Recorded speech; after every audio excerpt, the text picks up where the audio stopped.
Selamat datang di channel saya Serangga Gatal. Jangan lupa di subrek, like and share. Mimin doakan semoga kita sehat semua. Oke, kita mulai. 3 hari kemudian. The Great Wilderness, Selangor Utara. Kota Hanliu. Malam akan datang, angin dingin seperti pisau, menusuk tulang. Di restoran.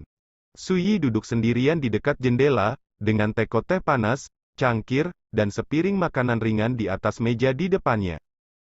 Restoran sangat ramai, ada banyak biksu, berbicara satu sama lain, dan suaranya keras. Gila, belum tentu, dikatakan bahwa orang ini membunuh Lord Huo Yao dengan tangannya sendiri. Perilakunya ditakdirkan untuk sangat mengerikan. Mengapa kamu harus berpura-pura menjadi master pedang Xuanjun seperti orang seperti ini? Aku khawatir ada perasaan tersembunyi lain dalam hal ini. Hei, di dunia liar ini, saya khawatir akan ada badai yang tidak terduga. Topik yang dibicarakan semua orang terkait dengan berita yang baru-baru ini menyebar ke seluruh dunia. Suyi tidak bisa mendengarnya dengan menarik. Kemarin, dia tiba di Selangor Utara dari alam langit mendalam. Kemanapun dia pergi, dia hampir selalu membahas berita, dan dia sudah bosan mendengarnya. Ayah, bukankah ayah pernah mengatakan bahwa Bim adalah pengkhianat Taixuan Dongtian? Bagaimana dia bisa begitu marah sekarang, berurusan dengan Suyi yang berpura-pura menjadi tuannya? Tiba-tiba, di kursi tidak jauh, seorang gadis yang baru berusia sekitar 7 atau 8 tahun membuka mulutnya dengan kebingungan di wajahnya. Begitu kata-kata ini keluar, percakapan yang awalnya berisik di restoran berhenti tiba-tiba, dan suasana yang hidup tiba-tiba menjadi sunyi. Tampaknya semua orang terkejut dengan kata-kata ini. Berbicara, dia memeluk gadis kecil itu dan berjalan menuju luar restoran. Berhenti. Pria parubaya berjubah abu-abu merasakan hawa dingin di hatinya, dan berkata dengan suara gemetar, "Yang mulia." Apa artinya ini? Gadis kecil itu juga jelas ketakutan, dan menundukkan kepalanya di dada setengah baya dari jubah abu-abu, wajahnya penuh kecemasan. Pria tinggi berjubah hitam itu tampak acuh tak acuh dan tidak mengatakan apa-apa. Di restoran, terdengar suara pelan. Semua orang melihat tanpa sadar, dan melihat bahwa itu adalah pemuda berjubah perak yang berbicara. Dia duduk sendirian di meja anggur, mengenakan mahkota batu giok, tampan dalam penampilan, tidak terkendali dalam perilaku, dan minum sendiri.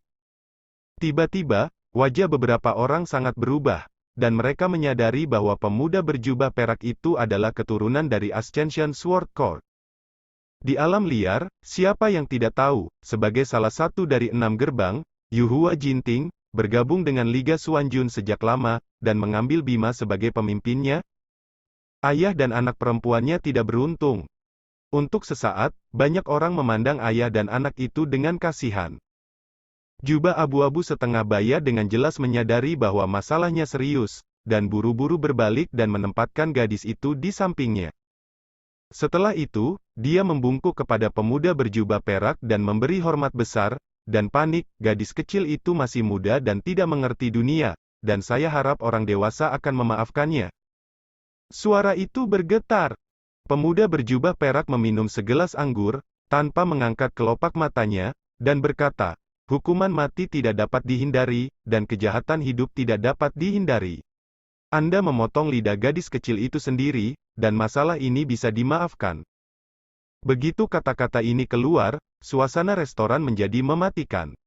Seolah disambar petir, jubah abu-abu setengah baya itu berlutut di tanah dengan bunyi gedebuk, memohon tanpa henti. Gadis kecil itu berdiri di sana, menggigil, wajahnya penuh kebingungan.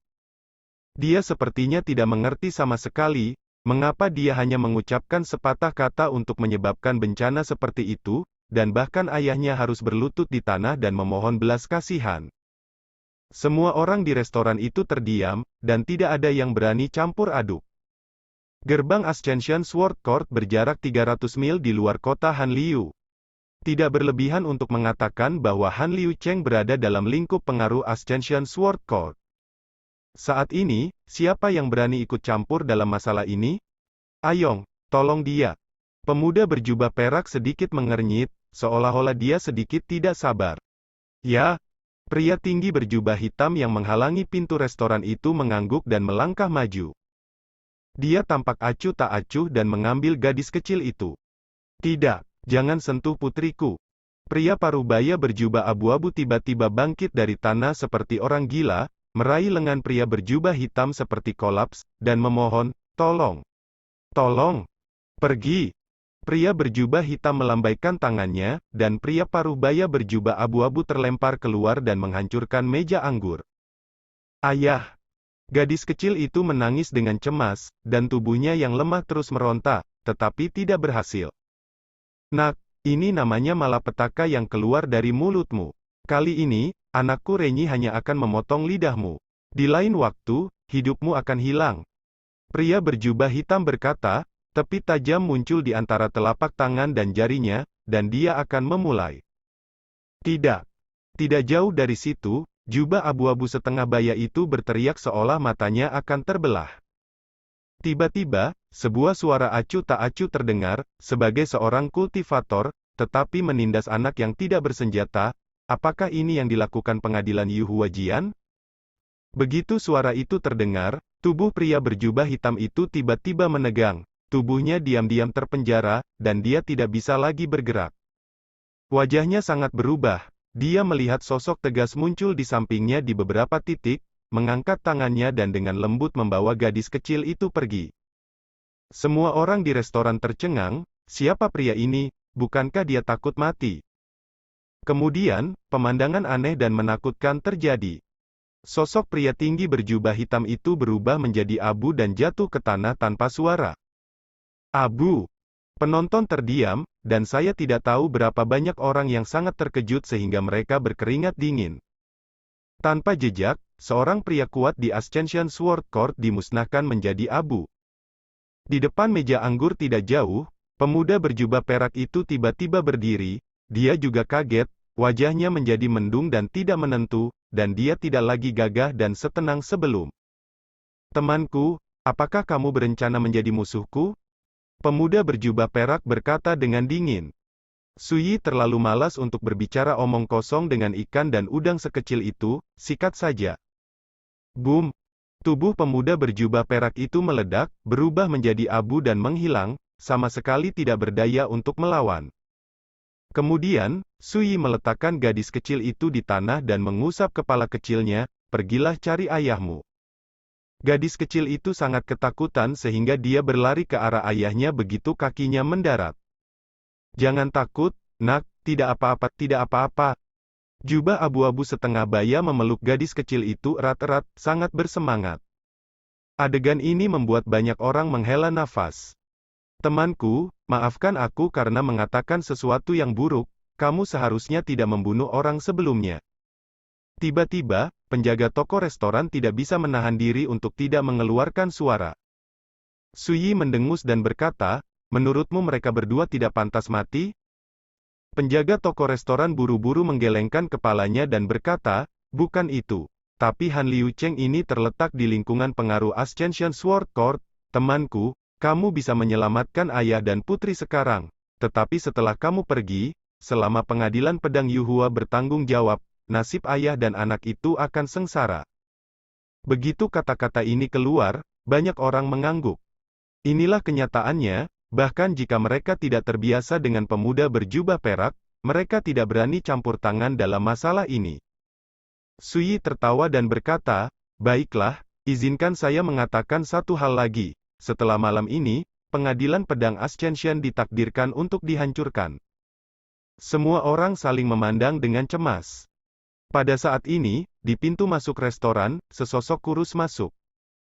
Mengenakan jubah giok, dengan rambut abu-abu panjang menjuntai ke pinggang, sosoknya agung, dan dia terlihat setampan anak muda. Saat dia muncul, kekuatan mengerikan yang tak terlihat menyebar, dan semua orang di ruangan itu gemetar dan pucat. "Raja!" Untuk semua orang di restoran ini, keberadaan kaisar tidak berbeda dengan para dewa di atas. Sekarang, bahkan jika pemuda berambut abu-abu itu tidak pernah menunjukkan kekuatan suci apapun, napas di tubuhnya telah membuat mereka merasa seperti jatuh ke dalam gua es, merasa mati lemas. Apakah pria besar di pengadilan pedang Ascension yang mendengar berita itu? Apakah ini terlalu cepat? Ayah dan anak itu bahkan lebih terkejut. Hal tak terduga terjadi. Segera setelah pemuda berambut abu-abu itu tiba, dia menunjukkan kegembiraan, melangkah maju, dan membungkuk kepada pemuda berjubah itu, murid telah melihat tuannya. Semua orang tercengang, bagaimana situasinya? Ayo pergi. Suyi mengangguk sedikit dan berjalan menuju restoran. Ini sudah malam. Setelah tiba di kota Hanliu kemarin, Suyi menggunakan jimat rahasia untuk menghubungi Ye Luo dan setuju untuk bertemu di restoran ini. Sekarang malam tiba, Suyi secara alami akan terlalu malas untuk tinggal. Ye Luo bergegas di belakang Suyi. Biarkan seorang kaisar dengan hormat disebut guru, identitas menyendiri seperti apa yang harus dimiliki pemuda berjubah muda? Senior pernah berkata bahwa setelah malam ini, pengadilan pedang Ascension akan dihancurkan. Tidak yakin, tapi itu mungkin menjadi kenyataan. Untuk waktu yang lama, seseorang bergumam, dan sebuah batu mengaduk 1000 gelombang. Malam sudah gelap dan angin bertiup kencang. Suyi berjalan berdampingan dengan Ye Luo dan muridnya dan berjalan keluar kota. Tuan, pernahkah Anda mendengar tentang berita yang terjadi di dunia liar baru-baru ini? Di perjalanan, Ye Luo mau tidak mau bertanya. Jika Anda berbicara tentang fakta bahwa Bama menganggap saya sebagai musuh publik, tidak perlu mengulanginya. Suyi berkata dengan santai. Ye Luo membeku sesaat, lalu mengangguk. Suyi bertanya, apakah ada yang ingin saya tanyakan? Ketika mereka berpisah di Netherworld, Suyi pernah menyuruh Ye Luo untuk kembali ke Great Wilderness untuk mencari petunjuk dari murid kelima Wang Ke dan murid ke-8 Bai Yi. Ye Luo berkata dengan cepat, murid memang akan melaporkan masalah ini kepada tuannya. Belum lama ini, saya menanyakan beberapa petunjuk dari klan Wang di Zhongzhou. Petunjuk ini terkait dengan yang asli. Spekulasi tuannya. Dengan cara yang sama, saudara muda Wang Kue, dia kemungkinan besar tidak mati. Suyi merasa segar kembali dan berkata dengan lembut, saya tahu bahwa Wang Ke dilahirkan dengan tubuh dengan 5 kebajikan, dengan keberuntungan besar, dan nasibnya umumnya tidak sulit. Mungkin mati sesuka hati? Di antara sekte, Wang Ke memiliki identitas yang sangat istimewa. Dia adalah keturunan langsung dari klan Wang Zhou, salah satu klan tertua di Gurun Besar. Pada awalnya, Wang Ke, yang baru berusia 13 tahun, berlari keluar dari gerbang Tianshan Gua Taixuan sendirian, dan memilih ujian melatih hati dan pedang yang paling kejam dan keras. Suyi masih ingat kalimat yang dijawab bocah itu saat melihat Wang Ke untuk pertama kali. Senior, saya ingin belajar ilmu pedang terbaik di dunia.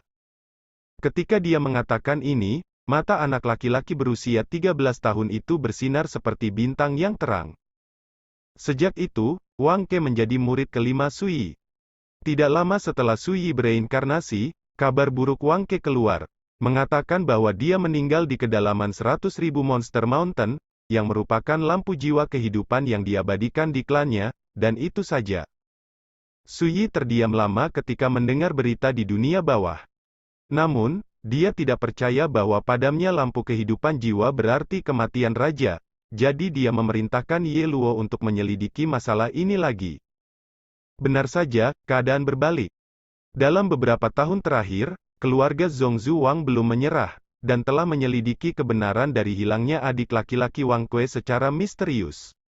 Ketika saya kembali dari kedalaman, saya membawa kembali sebuah pesan mengatakan bahwa saudara muda Wang Kue dicurigai ditangkap oleh Kaisar Monster Kingxi. Ye Luo menceritakan keseluruhan cerita. Kaisar Iblis Kingxi? Suyi sedikit mengernyit, samar-samar merasa bahwa gelar ini agak familiar, dan mau tak mau bertanya, mungkinkah itu iblis banteng hijau besar yang tinggal di Gua Huoyun?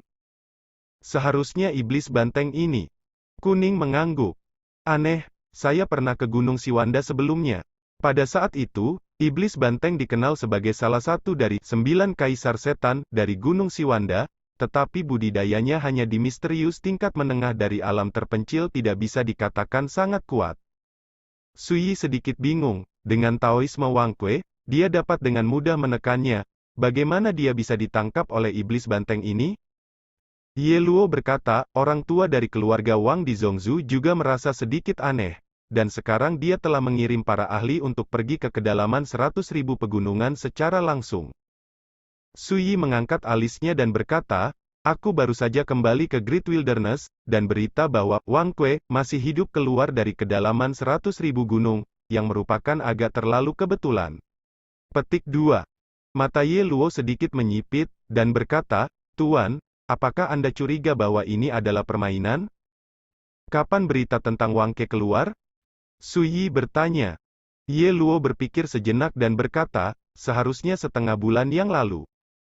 Mata dalam Su Yi memancarkan sedikit kilau dingin. Pada saat itu, penjahat Vimona baru saja mengumumkan kepada publik bahwa dia menganggapku sebagai musuh publik, dan segera setelah berita Wang Ke keluar. Yah, itu benar-benar kebetulan. Ye Luo berkata dengan heran, ini permainan bimabu. Mungkin. Su Yi berkata dengan acuh tak acuh, dengan pemikiran yang cermat dari Bim, saya berharap ketika saya kembali ke Great Wilderness, saya pasti akan menanyakan tentang saudara-saudari Anda. Berita Wang Ke, seperti melempar umpan, pasti akan menarik perhatianku. Wajah Ye Luo sedikit jelek, akan terlalu berlebihan untuk mengambil nyawa saudara muda Wang Kuei sebagai permainan. Pertama pergi ke Ascension Sword Court untuk berjalan-jalan, lalu kita langsung pergi ke 100,000 Demon Mountain. Su Yi membuat keputusan. Ye Luo tidak bisa menahan diri untuk tidak berkata, karena guru sudah menebak bahwa ini adalah permainan, mengapa Anda harus mengambil risiko? Apapun yang terjadi, aku harus menyelamatkan saudara kelimamu. Setelah mengatakan itu, Su Yi melangkah pergi. Ye Luo terkejut dan pikirannya kacau. Tuan, dia masih sama seperti dulu. Untuk murid mereka, dia bisa melakukan apa saja dengan cara apapun. Tidak perlu berpikir panjang, Ye Luo segera menyusul. Tianmu Ling San. Tempat Ascension Sword Court berada. Langit dan malam seperti tirai, dihiasi dengan bintang dan bulan yang jarang. Di aula besar, kepala sekolah Ascension Sword Court, Hong Sanfeng, mondar-mandir. Dia mengenakan jubah merah, tinggi dan bermartabat. Tapi kali ini, ada kabut yang tertinggal di alisnya. Gelombang. Angin malam yang dingin bertiup ke aula, dan suaranya seperti menangis. Angin sangat mengganggu malam ini? Hong Sanfeng mengerutkan kening. Bukannya anginnya mengganggu, tapi hati kepala sedikit kesal. Di kursi tidak jauh, seorang lelaki tua kurus mau tak mau menggelengkan kepalanya. Hong Sanfeng membanting kakinya dan berkata dengan sungguh-sungguh, tidak bisakah aku mengkhawatirkannya? Orang bernama Su Yi itu kemungkinan besar adalah reinkarnasi dari Master Pedang Xuan Jun. Mata lelaki tua kurus itu sedikit menyipit, tetapi dia akhirnya tersenyum. Bima adalah murid tertua Master Pedang Xuan Jun, karena dia mengatakan bahwa Su Yi menyamar sebagai Master Pedang Xuan Jun, maka tentu saja tidak salah. Mata Hong Sanfeng berkedip, dan dia mendengus dingin, apakah kamu berani mengakuinya? Liga Xuan Jun didirikan atas nama Master Pedang Xuan Jun.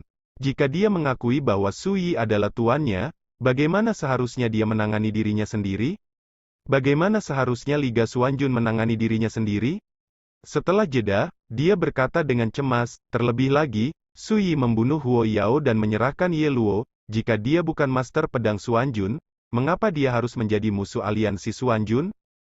Pria tua kurus itu berkata dengan jijik, Tuan, Anda benar-benar terlalu banyak berpikir.